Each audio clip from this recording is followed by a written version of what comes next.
Okay, 3 simple points.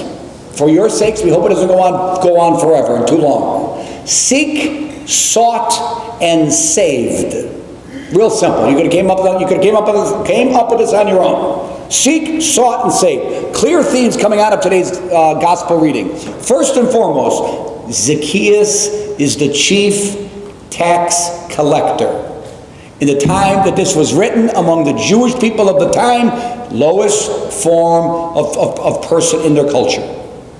He was double dealing.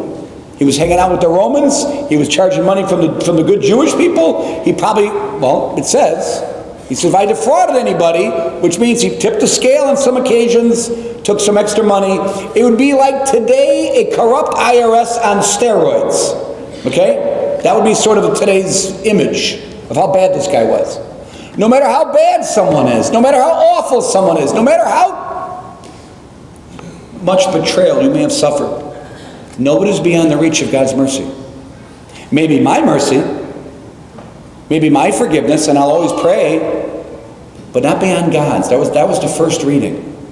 No one is beyond God's mercy. This man is clearly not beyond God's mercy. So what does he do? He hears the crowds talking about Jesus. Who is this guy? Oh, he's from Galilee. He does miracles. He's a prophet. Some say he was prophesied about. Some say he's the Son of God. He came from heaven. He's the Messiah. In any event, he was a short man. He couldn't see through the crowd. So what did he do? He ran up ahead. He risked his life and limb. He climbed up a tree. And he took seeking Christ very seriously. He took, like you are doing today. You are both finders of Christ, and we continue to seek Him. They feed off each other. The more I'm fed by Christ, the more I'm hungry for Christ. The more I find Christ, the more I seek Christ. Christ is a divine mystery. I will never possess the fullness of God, neither in this life nor in the next life. It's an interesting relationship. The more I find Christ in my life, in my heart, in the poor, in the suffering, in you, the more I keep going looking for Him. It's an interesting relationship there. So, Zacchaeus goes up to see Christ. Christ comes by. Christ looks at him. Christ never looked at anybody the way you and I look at somebody. He looked right through the man, into his heart. Saw the man for all he was worth and what his peers thought he was not worth. Saw it all with a consoling look, with a penetrating love. And Zacchaeus got it. He got it immediately. He said, and Jesus said, I'm coming to your house. Zacchaeus flew down that tree. Flew down that tree. This is original to Christianity. If you're young especially, there's some stat, if you're 50, you're going to Mass every Sunday, the greater likelihood is we're going to die in the church. I'm not tempting fate or the devil. The greater likelihood statistically, if you're 50 and you go to Mass every Sunday, you're going to die in this, not maybe this parish church, maybe not in the church physically. I mean faith-filled and with the Lord. Now, if you're still younger and you're on the fence and you're wondering if this is the real deal or not, I propose to you this what's the word? Proposition. I'm going to proposition. So what did Father do at Mass? He propositioned me. There's no religion. There's no world religion like Christianity in this sense.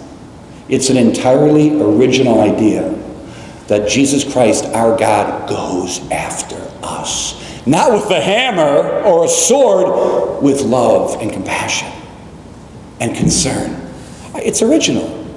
See, as we're seeking God, it's not like we're following a trail of breadcrumbs or some mysterious hidden treasure map. God is seeking us out. For God so loved the world, He sent His Son. He goes after sinners. Not first with judgment, first with compassion, first with invitation. It's not us who loved Him first. He loved us first. The seekers, you and I, are the ones being sought.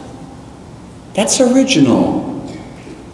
That's an original understanding of a God. The same way Zacchaeus went up to see the people. The same way Zacchaeus went up the tree to see Jesus. Saw Jesus and came down. God from heaven saw us fallen from the garden, moving towards death and sin, in some cases debauchery. That means really serious sin. And he came down from heaven for our sakes and went up the tree for our sakes. And from that tree we are fed the fruit of salvation, the fruit of our eternal life.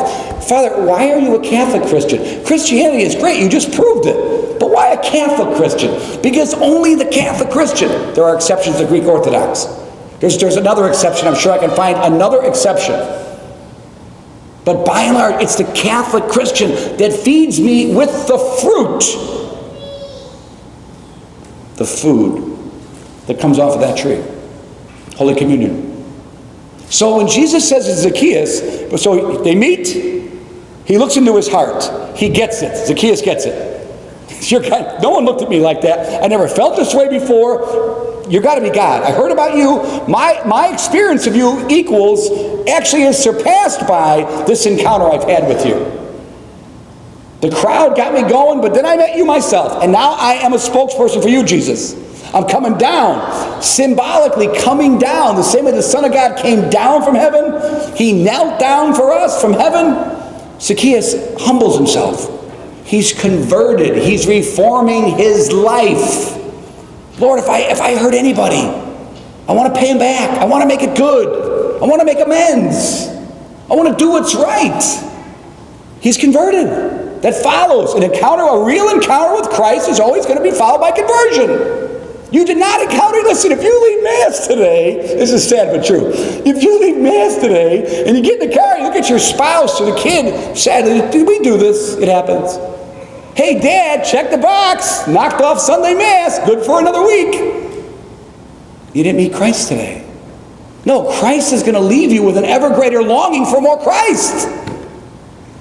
If you met Christ, you're going to want to be better. You're going to want to do more. You're going to sacrifice more. You're going to want to love more. You're going to lessen your own self-importance.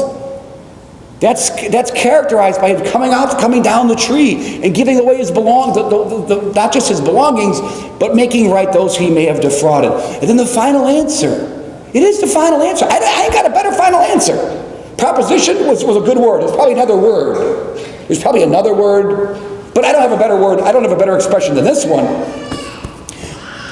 After the conversion, after meeting Christ in the conversion, after seeking Christ, realizing you've been sought, and accepting Christ into your heart, what does he say?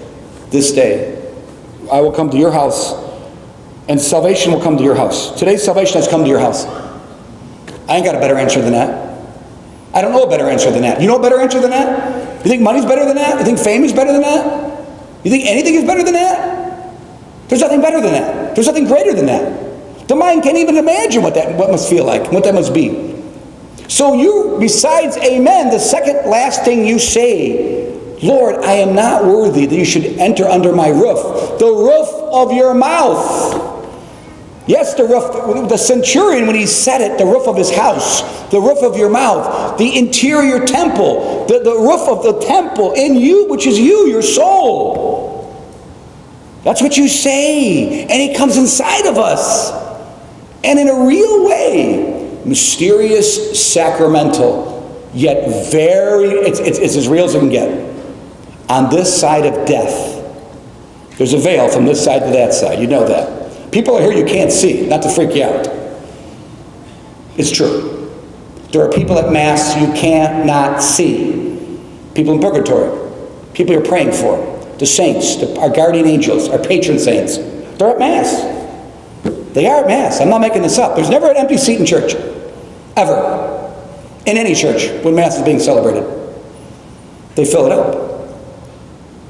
And in a most real way, eternity starts now. It's the best God can do for us now. Is there something better later? Yes. Yes. He removes the veil. The sacramental veil. And we see him as he is. But as we are now, that is the best. Now, here's the one. We're almost done. Last thing. Yeah, that's right. His kid's so happy. Father's almost done. Smart kid. Smart kid. There's a school in Colorado for the gifted. We'll talk later. For mathematics. I know someone who went there. Anyway, If you know this expression, if you don't, we'll talk about it. If you're approaching communion today and every time's the first time. Holy Communion is always a first time. Wouldn't it be nice to treat others like that you loved?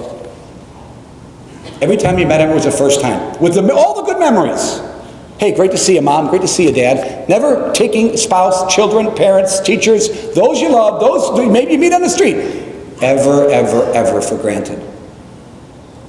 Meet them like it's the first time, meet them like it's the last time, meet them like it's the only time. That's how we receive Holy Communion. And if you come up today and you're not conscious of any grave sins, this isn't catechism from the nuns. Okay, it is catechism from the nuns. Unfortunately, we stopped teaching it the way we should be teaching it. If you are not conscious, in other words, well, Father, I did commit a serious sin, but I confessed it. Oh, good, you confessed it. Because that's where those sins belong, in a box. Forgiven and gone. Poof, gone. Gone where? Gone by the blood of Christ. They're gone. They disappear. They're forgiven. Yes. And if you receive, and this is you, I'm talking to many of you. May I dare say most of you. I would never dare say all of you. They would revoke my license. They would revoke my license. May I say many of you, may I dare say most of you, who are not conscious of any serious sins that you have not confessed. If you're not conscious of any serious sins, that you have confessed, and you are free from mortal sin, when you receive communion, salvation comes into your house. If that's not you, don't take this it's all positive right now. No one talks to you like this, so let me just gently walk a little further. Go a little further, please. Yes, I know it's tough. I'd be crying too. Because it's real. What I'm saying is real. Holy Communion is not a gift, it is a gift. It's not a reward for showing up at Mass on Sunday.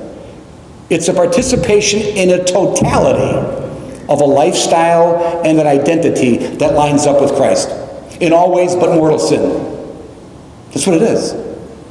That's what it is. And when non-Catholics say, why can't I receive communion? I love saying this. You can receive communion. Well, I can't. You just become Catholic. Follow the rules. I didn't make them up. I'm just passing on what's passed on to me. I got good training. I had good nuns. Here's the point. If you don't know the expression, state of grace, if that expression is foreign to you, what does that mean? That means living in a state without mortal sin. Being baptized, receiving sacraments. If you're not familiar with that expression, I'm not exactly sure, but I think you should probably call a priest. I don't know that expression, Father.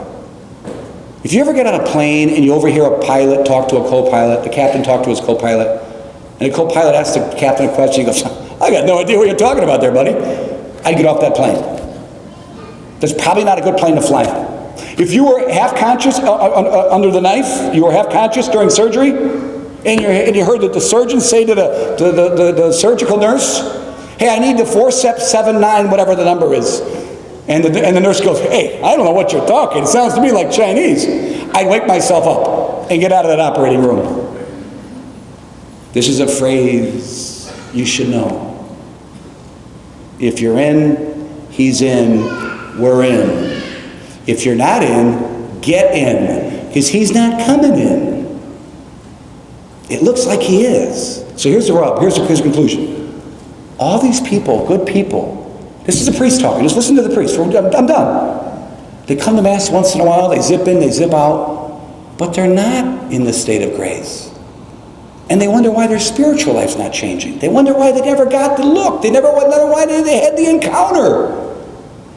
Because God, this gift might be free. It's not cheap.